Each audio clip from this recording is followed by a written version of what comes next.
Hey guys, Callum here from Tribe Training Bootcamp, and today's video is all about stopping a habit and what we can do to stop that habit. And today's video in particular reference is to do with smoking. So forming habits, new habits that are positive for our lives, and reducing and getting rid of old habits that are not positive in our life, such as smoking, drinking, over consuming food, etc. Both work in a similar way. So to build a new habit, we have to practice that habit every single day, and we have to do it consistently, because we have to get it to a point where it's then subconscious, so that we don't have to think about doing that, such as cleaning your teeth, such as having a shower every day, such as putting your clothes on when you get out of bed, such as putting your trainers on. Like, you never forget to do these things, right? Because that's been a habit that you've done every day for probably the last 5, 10, 20, 30, 40 years, or your whole life. So that's like a habit that we do every single day, that's subconscious. We don't have to think about it, we just do it.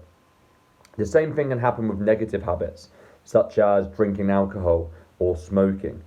You might have been smoking for the last 5, 10, 15 years, and for that many years you've been having a cigarette as your release, as your stress release, as the only part of the day that you have freedom, as the only part of the day where you feel you can have 2 or 3 or 5 minutes to yourself to process your thoughts, and you're in control of your environment and your emotions.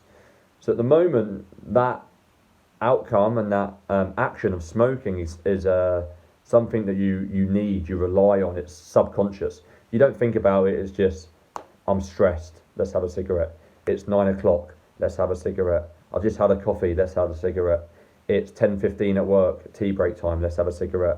I've had an argument with my partner, let's have a cigarette. I'm tired, let's have a cigarette. I'm hungry, so instead of eating, let's have a cigarette. So because that's now a habit and that's part of your life, we need to try and break that habit. We can do a couple of things to try and do that. We can go basically 1 or 2 techniques. First technique, go cold turkey. It works for some people, but it usually only works when something serious happens in their life. So medical scare, someone close in your family dies from it, you get like cancer symptoms or something like that, and you're told like stop smoking or you have a risk of dying, or someone close to you dies, or someone close to you has an illness, or your partner says if you don't stop smoking that will it's going to affect our relationship. So you can stop cold turkey, but something usually has to seriously happen, or one day you just switch and a light bulb comes on and you don't want to do that action anymore. That's great if you can do that, but on most cases it doesn't work.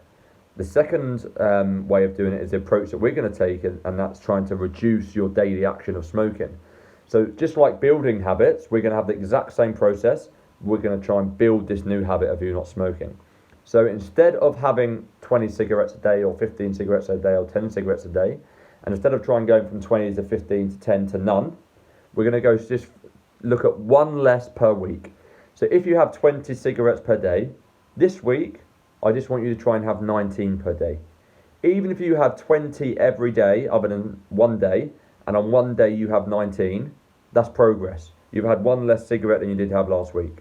Then we go to next week. If for 6 days this week you have 19, and one day you have 20, again, we have made progress. And if we just keep chipping away at this daily habit of having less cigarettes every single day, long term, we could build this new habit of not smoking. Because if I told you today, stop smoking from 20 to 0, it's probably going to be extremely overwhelming. But over 6 months, if we do that every single week, in 26 weeks, which is 6 months, we could be at 1 cigarette a day, or 4 cigarettes a day, or 6 cigarettes a day. Then it's much easier to continue to reduce that. We've now got a habit. We now feel great that we're not smoking 20 a day. It's now part of our life, it's subconscious, and it's much easier then to carry on reducing. So instead of trying to look at stopping 20 and go straight from 0, I would look at reducing 1 cigarette per week. Start small. Celebrate your wins. Every time you have 1 less cigarette, at the end of the day, celebrate it. Write down in your diary you had 1 less. Tell your friends, tell your family, tell your friends that you're trying to quit. Then they'll be more supportive of your journey. And if we can do this, and if we can just gradually chip away at the habit, gradually have 1 cigarette less a week every single week, before you know it, we'll be having 2, 3, 4 or 5 cigarettes a week, and we've made amazing progress, and then we can look at removing that habit completely. So I hope that helps. It's pretty simple. It's a long-term approach, but we're going to look at tackling it every single day, and long-term we will help you stop smoking, and we will help you overcome that addiction of smoking and help with strategies to ensure that you're getting amazing results, that you're still losing weight, that you're feeling strong, fit and healthy, and so you never have to have a cigarette again. Callum out, let's do this. I've got your back. We're going to smash it.